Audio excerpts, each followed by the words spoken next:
आज इस्लाम की बेइज्जती हो रही है। इन इन टेररिस्ट की वजह से इस्लाम की बेइज्जती हो रही है और हम एज मुस्लिम्स चुप हैं। एक तो ये इस्लाम को बदनाम कर रहे हैं, दूसरा ये इंसानियत को बदनाम कर रहे हैं। ये जो जिस तरह की दहशतगर्दी, अगर इंडिया के अंदर जो मुसलमान हैं, ठीक है, उनके लिए एक स्क्रूटनी का प्रोसेस टाइट हो जाएगा। मौलवी हैं, इधर कोई धमकी दे, कोई वायोलेंस की बात करे और दूसरी तरफ चल बे आजा, नबी के नाम पे हम जान भी दे देंगे, हमें परवाह नहीं है, ये वो। अरे यार छोड़ो यार, बहुत हो गया ड्रामा यार। बहुत एम्बैरेसिंग सिचुएशन है, स्पेशली एज अ मुस्लिम। बहुत मुझे शर्मिंदगी है कि इस तरह का कोई वाकया जो है वो भारत में हुआ है, जो कि बिल्कुल भी नहीं होना चाहिए था। ये तो आप प्रॉफिट की और उसकी सारी टीचिंग की भी एक तरीके से इंसल्ट कर रहे हैं कि आप उठ के बंदे को जो है वो मौके पे कत्ल कर दें। मैं फिर से कह रहा हूं, कल जाके 3 लाख लड़के बजरंग दल ज्वाइन करेंगे, 10 लाख लड़कियां दुर्गा वाहिनी ज्वाइन करेंगी।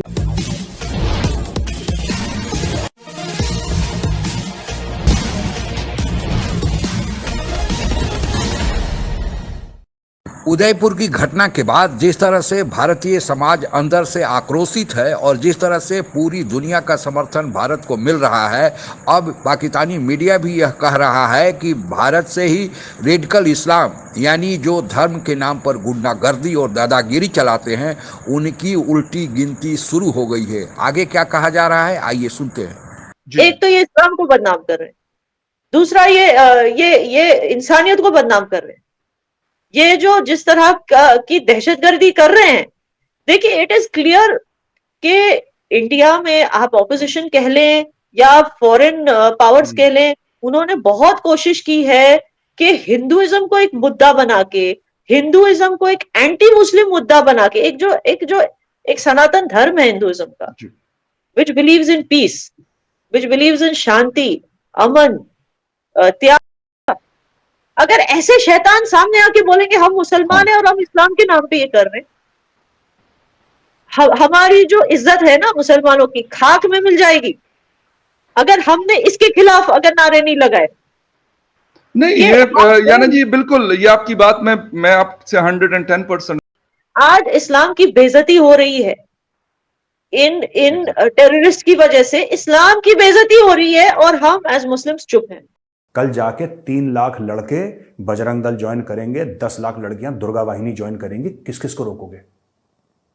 ये मामला बहुत गलत डायरेक्शन में चला जाएगा। मैं फौजी हूं, मेरे दिल में हिंदुस्तान बसता है, इसलिए मैं आपको हाथ जोड़ के रिक्वेस्ट कर रहा हूं, ये मामला ये फिर किसी के रुकेगा नहीं है। अगर कोई रोकना चाहे मामला, ये बहुत खराब हो जाएगा। फिर कितना भी विक्टिम कार्ड प्ले करोगे बेटा, ये रुकने से नहीं रुकेगा मामला। मैं आपको बता रहा हूं, वहां पे होगा उदयपुर में, मैं आपको बता रहा हूं। लड़कियां जाएंगी, दुर्गा वाहिनी ज्वाइन करेंगी, लड़के जाएंगे, बजरंग दल ज्वाइन करेंगे, और ये जितना मैं जानता हूं इनको, बजरंग दल वालों को, दुर्गा वाहिनी वालों को, ठीक है, आप धक्का देंगे फिर यहां से डबल धक्का आएगा।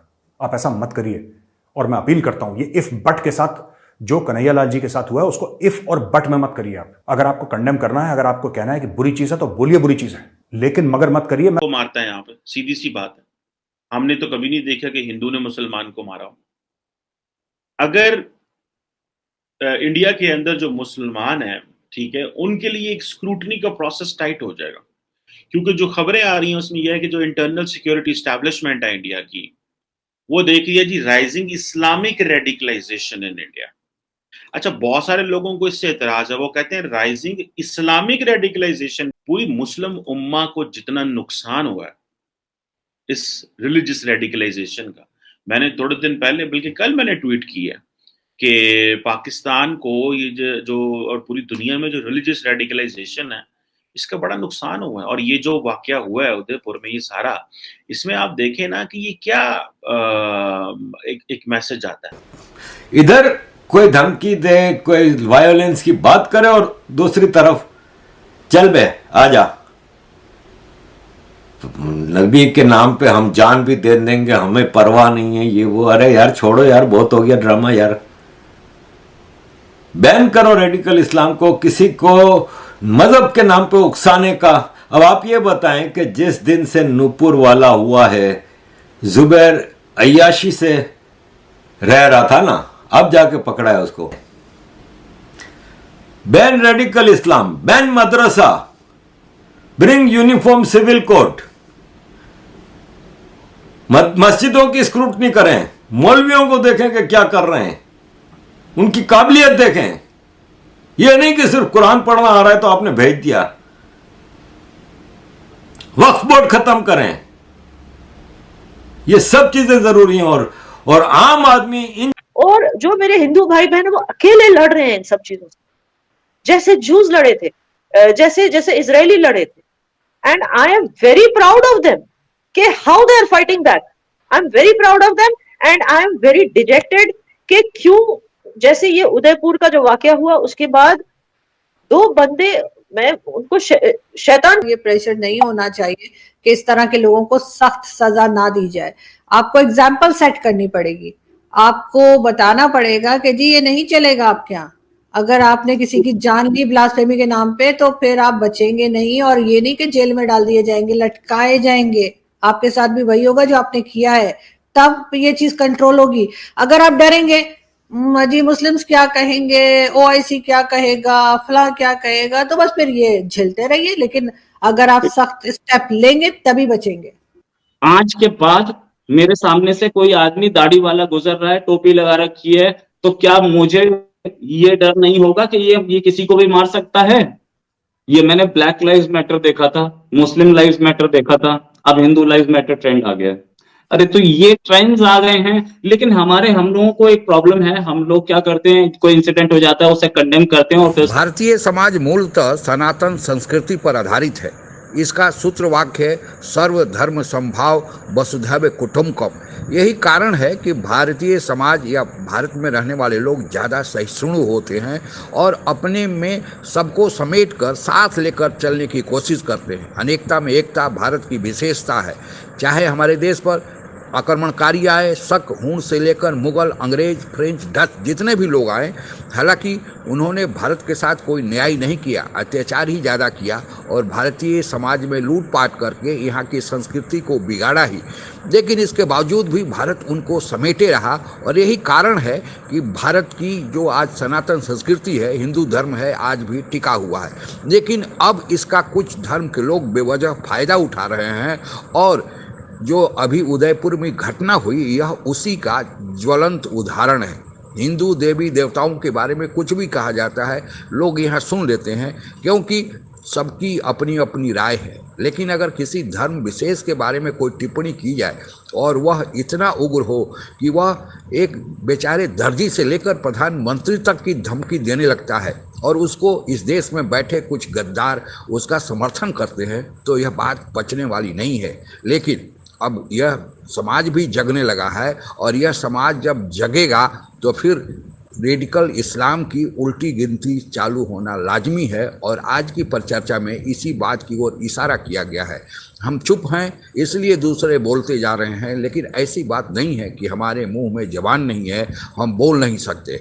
जो उदयपुर की घटना हुई है उसके तार भी पाकिस्तान से जुड़े मिले हैं। पाकिस्तान यह चाहता है कि जिस तरह पाकिस्तान की आज हालत हुई है कि कर्जे के लिए दर दर भटक रहा है, उसके भीतर आतंकवाद खुद ही जो उसने पैदा किया था वह उनके गले की हड्डी बन गए हैं और अफगानिस्तान से तालिबानी आकर पाकिस्तान में दिनों दिन अब उनके सेना के जवानों को चलना मुश्किल कर दी है। पाकिस्तान चाहता है कि यह सब कुछ भारत में ही हो, क्योंकि भारत के बारे में वर्ल्ड बैंक हो, IMF हो, एशियन डेवलपमेंट बैंक हो या फिर विश्व की दूसरी बड़ी संस्थाएं हों, यह कह रहा है कि भारत के पास जो आज का विदेशी मुद्रा का रिजर्व है वह दुनिया में तीसरे स्थान पर है।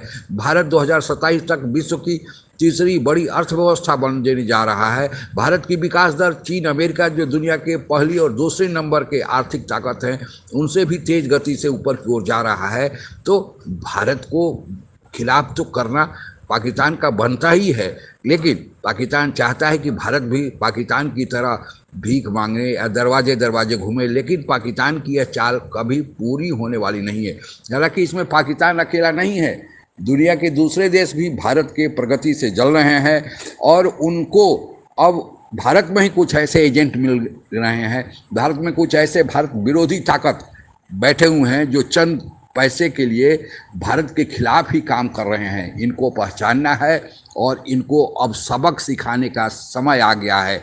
बहुत लंबी चुप्पी भी कभी कभी नुकसान साबित हो सकती है। वसुधैव कुटुंबकम है, लेकिन जिसको हम कुटुंब मान रहे हैं वह भी हमें कुटुंब माने।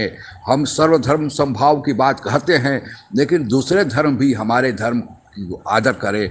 खुलेआम टीवी पर कुछ भी कोई हमारे धर्म के खिलाफ बोलता है, वह समय अब गया। अब हमें भी सोचना पड़ेगा कि कौन दोस्त है, कौन दुश्मन है, कौन हमारे देश के भीतर ही गद्दार बैठा हुआ है जो हमें बर्बाद करने के लिए दूसरे देशों से सुपारी लिया है। अब समय है चेतें। आज के लिए बस इतना ही। जय हिंद। आप अगर हमसे जुड़ा रहना चाहते हैं तो कृपया मेरे चैनल को सब्सक्राइब करें तथा बेल आइकन भी दबा दें ताकि नई वीडियो की जानकारी तुरंत आप तक पहुंच जाए। धन्यवाद। जय हिंद।